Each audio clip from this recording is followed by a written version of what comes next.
आपके साथ Sumit Sharma. Corona vaccination की तैयारियां परखने छत्तीसगढ़ के 7 जिलों में आज से मॉक ड्रिल किया जाएगा। ये मॉक ड्रिल रायपुर, सरगुजा, दुर्ग, बिलासपुर, राजनांदगांव, बस्तर और पेंड्रा जिले में किया जाएगा। पहले इसे 4 जनवरी से किया जाना था, लेकिन केंद्र सरकार के निर्देश पर इसे बदल दिया गया है। दरअसल 4 राज्यों में कोरोना वैक्सीनेशन की तैयारियों के सफल ट्रायल के बाद केंद्र सरकार ने सभी प्रदेशों की राजधानी में इसके ट्रायल रन के निर्देश दिए हैं। छत्तीसगढ़ में स्वास्थ्य विभाग ने रायपुर जिले के साथ ही 6 दूसरे जिलों में एक साथ मॉक ड्रिल करने का फैसला किया।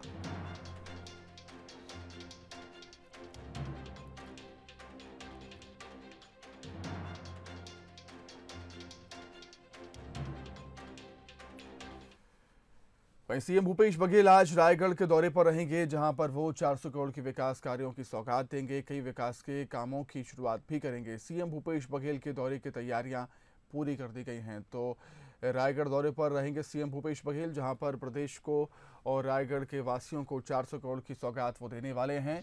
कई विकास कामों की शुरुआत भी वो करेंगे।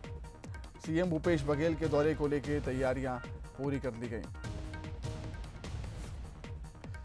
2 दिवसीय रायगढ़ का उनका दौरा है। दोपहर 2 बजे रायगढ़ पहुंचेंगे आज CM Bhupesh Baghel. Mini stadium में आम सभा को संबोधित करेंगे और 400 करोड़ के विकास कार्यों की सौगात देंगे। इसी के तहत वो 118 करोड़ के 46 निर्माण कार्यों का शुभारंभ भी करेंगे। वहीं 280 करोड़ के 106 कामों का भूमि पूजन भी करेंगे। वहीं कई योजनाओं के हितग्राहियों को 5 करोड़ 90 लाख रुपए के सामान भी बांटेंगे सीएम।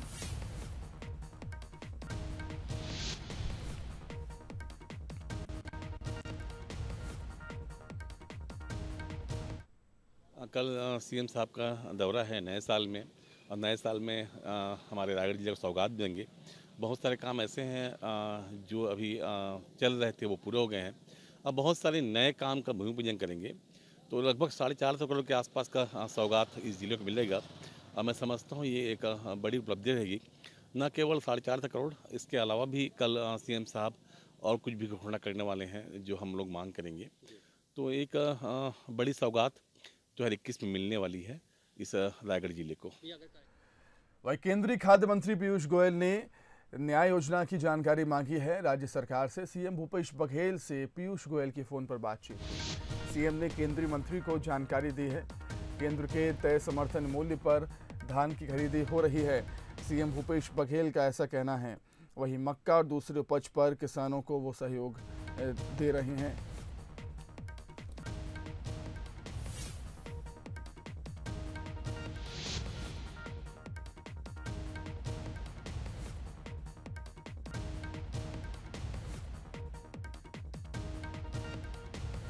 गोयल से सीएम भूपेश बघेल की फोन पर बातचीत हुई और मंत्री पीयूष गोयल ने न्याय योजना की जानकारी मांगी सीएम भूपेश बघेल से, और सीएम भूपेश बघेल ने जानकारी भी दी है।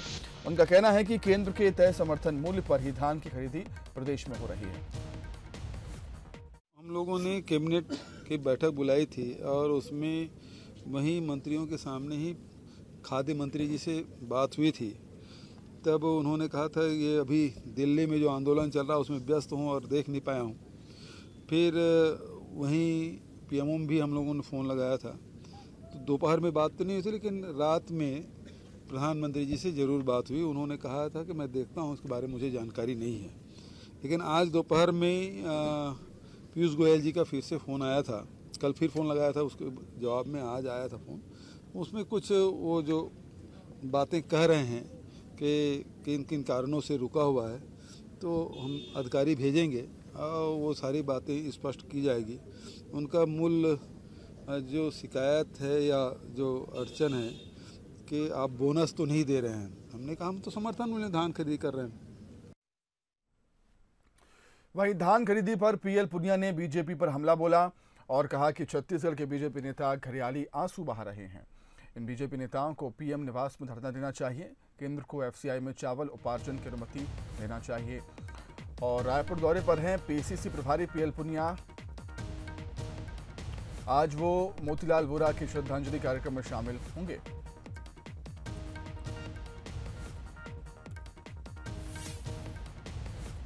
भारतीय जनता पार्टी के लोग यहाँ पर छत्तीसगढ़ में इस पर आंसू बहा रहे हैं। इनको प्रधानमंत्री के यहाँ जाके धरना देना चाहिए कि छत्तीसगढ़ के लोगों के साथ ये दुर्व्यवहार क्यों किया जा रहा है। बोरे सप्लाई करने चाहिए, उनका आवंटन क्यों नहीं हो रहा है। एफसीआई के द्वारा लिफ्टिंग होनी चाहिए चावल की, वो क्यों नहीं हो रही है। तो ये तो सवाल भारतीय जनता पार्टी वालों से पूछना है। जहाँ तक सरकार का सवाल है, सरकार पूरी तरह कोशिश कर रही है, हर स्तर के ऊपर संपर्क किया जा रहा है और ज़रूरत हुई तो आगे और स्टेप उठाए जाएंगे। तो सीएम भूपेश बघेल ने नया साल पुलिस कर्मियों के साथ मनाया। रायपुर में सीएम ने पुलिस और अर्धसैनिक बलों को नए साल की शुभकामनाएं दी और कहा कि नक्सल मोर्चे पर पुलिस और सुरक्षा बलों ने बेहतर काम किया है। 2 सालों में मानवाधिकार आयोग में एक भी शिकायत दर्ज नहीं हुई है। साथ ही बघेल ने कोरोना काल में पुलिस के काम की तारीफ की। सीएम ने कहा कि जो सोशल मीडिया पुलिस की आलोचनाओं से भरा रहता था, वो अब पुलिस की तारीफों से भरा हुआ है और यही विश्वास है जो हासिल किया है, आगे इसी विश्वास को बनाए रखना है। माननीय मुख्य सचिव महोदय, माननीय दर्ज प्रकरणों की केस वापसी। गाँव के नक्सल क्षेत्र में हम लोग अभी रास्ते में आते हुए चर्चा कर रहे थे। इन 2 सालों में ह्यूमन राइट्स ने एक भी शिकायत हमारी नहीं की, क्योंकि हमने जो सिद्धांत, हमने जो नियम लिया वो विश्वास, विकास और सुरक्षा का। आज दिक्कत क्या थी नक्सली क्षेत्र में? हम जिसकी सुरक्षा के लिए गए वही हम पे विश्वास नहीं कर रहे थे। जो आदिवासी वहां रह रहे हैं, यदि हमारे जवानों पर विश्वास करना छोड़ दे तो लड़ाई सबसे कठिन। और जिस दिन पूरा विश्वास हासिल कर लिए, फिर उस दिन लड़ाई सबसे आसान। 2020 खत्म हो चुका है। अब नए साल में प्रदेश की भूपेश सरकार के सामने एक नई चुनौतियां हैं। वो चुनौतियां क्या हैं, रिपोर्ट में देखिए आप। साल 2021 की शुरुआत हो चुकी है। छत्तीसगढ़ सरकार को गुजरे बरस में कोरोना के साए में ढेर सारी चुनौतियों का सामना करना पड़ा। कई योजनाओं को रोकना पड़ा या फिर उनको हटाना पड़ा। आर्थिक समस्याओं से जूझ रही सरकार का ज्यादातर समय कोरोना वायरस से निपटने में लग गया। लेकिन नया साल नई उम्मीदें लाया है। मुख्यमंत्री भूपेश बघेल ने राज्य के विकास पर पूरा जोर देने की बात कही है। नए साल में सरकार की कोशिश हर आमो खास तक योजनाओं का लाभ पहुंचाने की होगी। हम लोग उम्मीद करते हैं कोरोना समाप्त हो और सबको वैक्सीन मिल जाए और इस भय से जो साल भर हम लोग पूरा भय के वातावरण में सब लोग थे, उससे मुक्त हों और सहज रूप से जीवन सहज हो, सरल हो, ये हम लोग चाहते हैं। और सारी जो योजनाएं हैं वो लागू हो, जिसका लाभ सबको मिले। वहीं बीजेपी के लिए भी पिछला साल चुनौतियों भरा रहा। नई प्रदेश प्रभारी ने संगठन में जोश भरने की शुरुआत 20 के विदा होने से पहले कर दी थी। उम्मीद की जा रही है कि 21 में पार्टी संगठन और मजबूत होगा और विपक्ष की भूमिका में भी बीजेपी मजबूती से सामने आएगी। वर्ष 2021 भारतीय जनता पार्टी के लिए बहुत अच्छा रहेगा और 2020 में हम लोगों ने करीब करीब संगठन का जो संरचना होता है उसको पूरा कर लिए हैं, पूरा करने जा रहे हैं। और अब सरकार की जो विफलता है प्रदेश सरकार की, उसको ताकत के साथ उसका मुकाबला करेंगे, प्रदर्शन करेंगे। नया साल सत्ता पक्ष और विपक्ष दोनों के लिए बहुत अहम होगा। इन 2 साल में बघेल सरकार ने कई योजनाओं पर काम किया, वो भी तब जब दुनिया भर में महामारी का दौर चल रहा था। लेकिन अब भी बहुत कुछ करना बाकी है। नए साल में सरकार के सामने लोगों की उम्मीदों का पहाड़ खड़ा है। वहीं नए साल में बीजेपी के सामने सरकार के अधूरे वादों को लेकर मैदान में 2-2 हाथ करने की बड़ी चुनौती तो है ही, मिशन 2023 के लिए संगठन को फिर से धार देने की बड़ी चुनौती भी है। अभिषेक शुक्ल, बंसल न्यूज, रायपुर। वहीं छत्तीसगढ़ को शहरी विकास के लिए 4 अवार्ड मिले हैं। मोर जमीन मोर मकान में बेहतर प्रदर्शन के लिए छत्तीसगढ़ को अवार्ड मिला है। सीएम भूपेश बघेल ने इसके लिए प्रदेशवासियों को बधाई भी दी। Best convergence with other mission की श्रेणी में अवार्ड मिला है। बेस्ट परफॉर्मिंग म्यूनिसिपल काउंसिल के लिए भी डोंगरगढ़ को अवार्ड मिला है। वहीं बेस्ट हाउस कंस्ट्रक्शन श्रेणी में भी हितग्राहियों को पुरस्कार मिले हैं। कुल मिलाकर छत्तीसगढ़ को शहरी विकास के लिए 4 अवार्ड मिले। मोर जमीन मोर मकान में बेहतर प्रदर्शन के लिए अवार्ड मिला और इन 4 अवार्डों के लिए सीएम भूपेश बघेल ने प्रदेशवासियों को बधाई दी।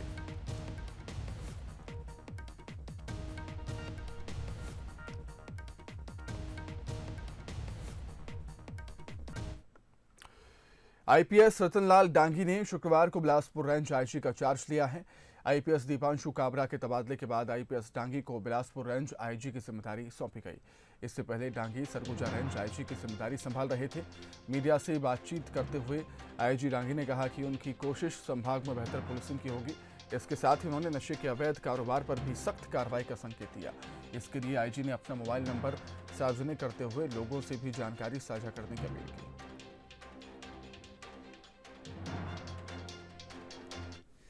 जिस तरह का क्षेत्र में जो कह सकते हैं कि एक सोशल पुलिसिंग पे हमारा फोकस रहता है, मेनली देखे होंगे यूथ को लेकर के रहता है, तो उसी को ही लेकर के हमने कल जो है यहाँ के जो आईजी के जो ऑफिशियल नंबर 9479193000 वो हमने डाला है कि आपके पास किसी भी प्रकार के इस तरह की कोई हो जानकारी हो जिससे कि एक समाज में एक नकारात्मक असर जा रहा हो, जो यूथ का फ्यूचर खराब हो रहा, तो हम उसमें इमीडिएटली हम कार्रवाई करेंगे, एक्शन लेंगे। नए साल के पहले दिन कोरबा जिले के बालको थाना को तंबाकू मुक्त क्षेत्र घोषित किया गया। इसके लिए पुलिस अधिकारी कर्मचारियों को शपथ भी दिलाई गई। प्रदेश का यह पहला थाना है जिसको तंबाकू मुक्त क्षेत्र घोषित किया गया है। थाना परिसर में धूम्रपान करते पकड़े जाने पर जुर्माना और सजा भी दिया जाएगा। डीजीपी के निर्देश पर राज्य के सभी जिलों में थाना को पब्लिक फ्रेंडली थाने के रूप में विकसित किया जाना है। इसी कड़ी में डीएसपी कोरबा रामगोपाल करियारी की अगुवाई में थाना बालको को पब्लिक फ्रेंडली बनाते हुए इसे तंबाकू मुक्त परिसर के रूप में विकसित किया गया। कोरबा पुलिस द्वारा श्रीमान पुलिस अधीक्षक महोदय के मार्गदर्शन निर्देशन में लगातार सभी थाना चौकी पुलिस सहायता केंद्र को इस दिशा में आगे बढ़ने हेतु प्रेरित किया जा रहा है। इसी कड़ी में थाना बालको को पूरी तरह से पब्लिक फ्रेंडली थाना के रूप में निरूपित की गई है और इसका विकास उसी तरीके से किया जा रहा है। साथ ही इस थाना परिसर को पूरी तरह से प्रदूषण मुक्त बनाने हेतु भी प्रयास की जा रही है। इसी कड़ी में आज जो है नए साल के उपलक्ष्य में थाने में धूम्रपान को पूरी तरह से प्रतिबंधित करने हेतु ये प्रयास की गई है। कोंडागांव में आईटीबीपी ने नक्सलियों की बड़ी साजिश को नाकाम कर दिया है। यहां जंगल में नक्सलियों ने लैंड माइंस बिछा रखी थी। जवानों ने 7 किलो पाइप आईडी को ढूंढ निकाला। इसके जरिए नक्सली सर्चिंग टीम के खिलाफ बड़ी वारदात को अंजाम दे सकते थे। सुरक्षा बलों ने इस आईडी को नष्ट भी कर दिया। तो नक्सलियों के जो मंसूबे थे एक बार फिर कामयाब नहीं हो पाए, क्योंकि आईटीबीपी के जवानों ने नक्सलियों की बड़ी साजिश को नाकाम कर दिया। जंगल में नक्सलियों ने सुरक्षा बलों को नुकसान पहुंचाने के लिए लैंड माइंस बिछा रखी थी। जवानों ने 7 किलो पाइप आईडी को ढूंढ निकाला और उसको नष्ट भी किया।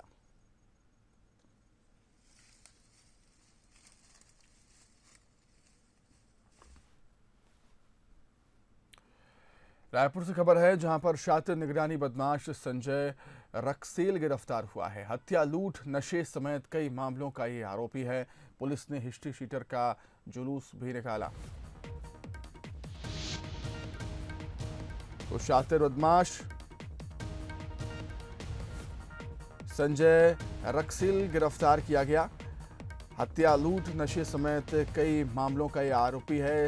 इसके ऊपर हत्या, लूट, नशे के कारोबार के कई मामले दर्ज हैं।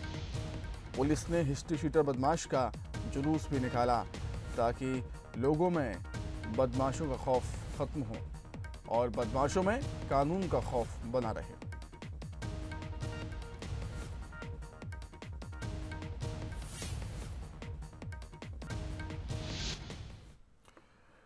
आपने पुलिस को हमेशा आपराधिक मामलों से निपटते देखा होगा, लेकिन छत्तीसगढ़ की पुलिस इस फर्ज के साथ ही सामाजिक दायित्व को भी बखूबी निभा रही है।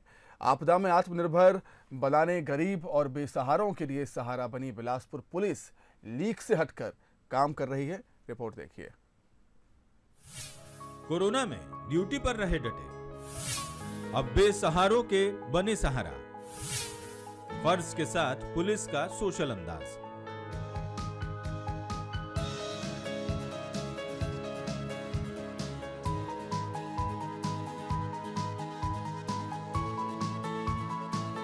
लॉकडाउन के दौरान बिलासपुर पुलिस ने गरीबों को खाना, मजदूरों को उनके घर तक पहुंचाने का ही काम नहीं किया, बल्कि डरे सहमे लोगों को संगीत सुनाकर एंटरटेन भी किया। पुलिस का ये रूप तो सबने देखा और सराहा, अब दूसरे रूप के भी लोग कायल हो गए हैं। दरअसल बिलासपुर पुलिस ने सामाजिक संगठनों के साथ मिलकर सोशल मीडिया पर एक अभियान शुरू किया है।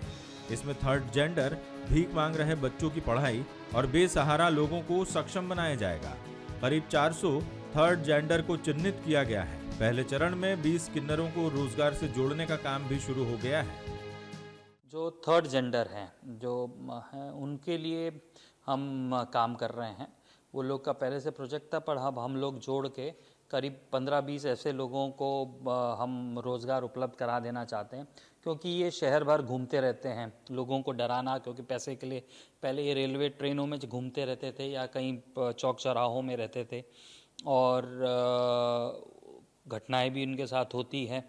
तो हमारा ये मानना है कि ये उनकी गलती नहीं है कि वो उनके थर्ड जेंडर आए हैं और उनको एक सम्मान की ज़िंदगी देना हमारी आवश्यकता है।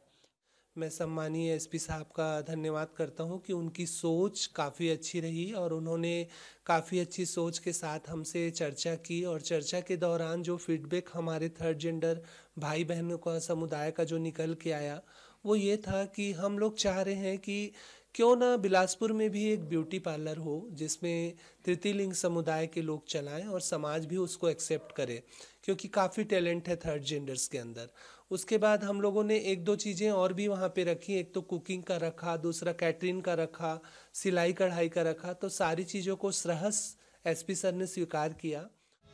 उधर मार्मिक चेतना वेलफेयर सोसाइटी के सदस्य भी आईजी दीपांशु काबरा के मार्गदर्शन में बेसहारों को आत्मनिर्भर बनाने की मुहिम को आगे बढ़ा रहे हैं। इनका तो ये भी कहना है कि जब तक पूरे शहर को भिखारी मुक्त नहीं बना देते तब तक उनकी ये मुहिम पुलिस विभाग के साथ जारी रहेगी। पहले हमने 30-35 रुपये मांग का खाता था, अभी हमको 170-80 रुपये करीब होता है, कभी 100 रुपये होता है। जैसे अब चल रहे हैं, हम तिरुचनापल्ली जिला का तमिलनाडु का रहने वाला है। उसको पहले होटल में कारा मिठाई कारागिरी का काम करता था, अभी नहीं बनता, छोड़ दिया है।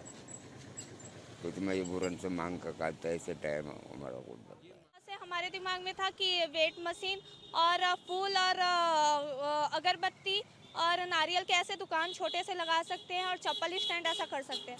तब हमने मुहिम को आगे बढ़ाते हुए आईजी सर के मार्गदर्शन में हमने कुछ विकलांग और बुजुर्ग को वेट मशीन प्रदान किया है। तब अभी हमने 12-15 दिन हो गया वेट मशीन प्रदान किया हुआ, तो उसमें हमने परिवर्तन देख रहे हैं। हमारी मुहिम यही है कि हम लोग जब तक अपने शहर बिलासपुर को भिक्षुक मुक्त ना बना ले, तो उसके लिए प्रयास जारी रहेगा तब तक।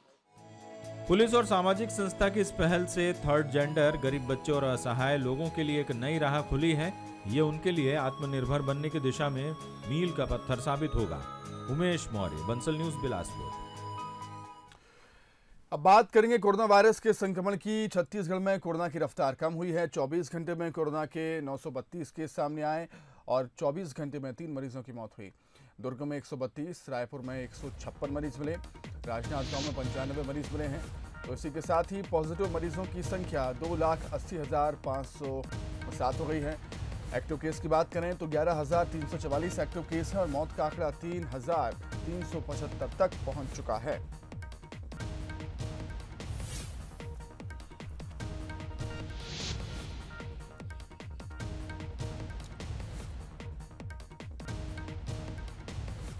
पिछले 24 घंटे में 1000 से कम केस सामने आए हैं छत्तीसगढ़ में। हम कह सकते हैं कि छत्तीसगढ़ में कोरोना की रफ्तार थोड़ी कम हुई, क्योंकि 24 घंटे में 932 केस सामने आए, 3 मरीजों की मौत हुई। तो 31 दिसंबर की रात से नए साल का जश्न जारी है। नाच गाकर लोगों ने नए साल का स्वागत किया, तो अब कई तरह से लोग नए साल की शुरुआत कर रहे हैं। रायपुर में लोग पिकनिक स्पॉट पर पहुंचकर नया साल का जश्न मना रहे हैं और 2020 कोरोना के साए में बीतने के बाद लोगों को उम्मीद है कि नया साल सभी के लिए पहले जैसी सामान्य जिंदगी लेकर आएगा। तो नए साल का पहला दिन है और पिछला 2020 कोरोना के साए में सबका बीता और इस बार नए साल में नई उम्मीदें लोग जता रहे हैं। पुख्तांगन में हम यहाँ पर खड़े हुए हैं, इस वक्त लोग पहुँच रहे हैं घूमने के लिए। पिछला साल सबका काफी खराब गया, इस बार क्या उम्मीदें रखी? बहुत अच्छा लग रहा है, फैमिली गेट टुगेदर सबका हो रखा है यहाँ। हाँ वो तो है, लेकिन अभी नए साल से उम्मीद कर रहे हैं कि सब अच्छा होगा। वैक्सीनेशन आ गया है तो वैक्सीनेशन लगा के और ज़्यादा घूमेंगे। जो 2020 में बाकी रह गया वो 2021 में पूरा कर लेंगे। जी हाँ, ईश्वर से प्रार्थना है कि कोरोना से जल्द मुक्ति मिले पूरे विश्व को और सबको वापस पुराना अपना जीवन शैली जीने का मौका मिले। सब इसी इंतजार में हैं। नया साल जो है वो कोरोना इस साल खत्म होगा, सब कुछ पिछले साल जैसा सामान्य होगा और इसी वजह से सब नए साल को सेलिब्रेट करने भी पुरखौती मुक्तांगन पहुंच रहे हैं। कैमरामैन दीपक के साथ अभिषेक शुक्ल, बंसल न्यूज़, रायपुर। तो साल 2021 का आगाज हो गया है। नए साल के पहले दिन सैलानियों को बस्तर का मौसम और पर्यटन स्थल काफी आकर्षित कर रहे हैं। यही वजह है कि कोरोना संक्रमण काल के बीच भी सैलानी बस्तर के तीरथगढ़ जलप्रपात को निहारने और खूबसूरती देखने पहुंचे और जमकर मस्ती भी की। 2021 का आगाज हो गया है और साल के पहले दिन बस्तर के तीरथगढ़ जलप्रपात में सैलानियों की कमी नहीं है। आप देख सकते हैं लोग यहां पर अब धीरे धीरे पहुंच रहे हैं और नए साल को मनाने के लिए लोग यहां पर पहुंच रहे हैं। कुछ लोग ऐसे ही पहुंचे हुए हैं, उनसे बातचीत करते हैं। भैया आप लोग कहां से आए हैं? राजनांदगांव से। अच्छा, नया साल मनाने के लिए यहाँ पहुंचे हुए हैं? नया साल मनाने आए हैं राजनांदगांव से। अच्छा, कोरोना संक्रमण काल है, कल हमने देखा बहुत कम भीड़ थी यहाँ पर, लेकिन अब जो है धीरे धीरे भीड़ बढ़ रही है। कोरोना का क्या डर है या फिर किस तरीके से आप देखते हैं? अभी भी तो डर है थोड़ा सा, पर भीड़ तो लग रही है, भीड़ बढ़ते जा रही है अभी। तो देखिए कि कोरोना का डर जरूर बना हुआ है, लेकिन अब धीरे धीरे भीड़ बढ़ती जा रही। कल जिस तरीके से हमने देखा कि लोगों की संख्या काफ़ी कम थी, लेकिन अब धीरे धीरे जो है लोग 1 तारीख का नया साल का जश्न मनाने के लिए बस्तर पहुंचते ही हैं। तीरथगढ़ जलप्रपात उनमें से एक पर्यटक स्थल है जो बस्तर में खास तौर पे जो सैलानी पहुंचते हैं उनको आकर्षण का केंद्र बना हुआ होता है। तीरथगढ़ जलप्रपात, चित्रकूट जलप्रपात और अन्य यहाँ पे जो पर्यटक स्थल है वो काफ़ी आकर्षण का केंद्र होते हैं और यहाँ पे नया साल मनाने के लिए अमूमन लोग लगातार जो है पहुँचते आए हैं। हालांकि पिछले कई सालों की अपेक्षा इस साल भीड़ थोड़ी कम जरूर है, लेकिन उत्साह लोगों का बिल्कुल कम नहीं होता जा रहा है और लगातार जो है धीरे धीरे करके भीड़ जो है बढ़ती जा रही है। कैमरा पर्सन महन के साथ प्रशांत गजभिये, बंसल न्यूज़, तीरथगढ़ जलप्रपात। अमरकंटक की तराई में बसे गौरला पेंड्रा मरवाही इलाके में कड़ाके की ठंड पड़ रही है। पिछले 1 सप्ताह से लगातार बादल छाए रहने के चलते यहाँ ठंड का एहसास कुछ ज़्यादा ही है। पेंड्रा में आज सुबह 5:30 बजे 11.8 डिग्री तापमान दर्ज किया गया। यहाँ सुबह के बाद पूरे इलाके में कोहरा छाया रहा। कुछ इलाकों में हल्की बारिश ने भी ठंडक बढ़ा दी, जिसकी वजह से लोग ज़रूरी काम से ही घर से बाहर निकल रहे हैं। दिसंबर का महीना लगते ही गौरला पेंड्रा मरवाही में कड़ाके की ठंड शुरू हो गई है। हालांकि शुरुआती दिनों में दिन का तापमान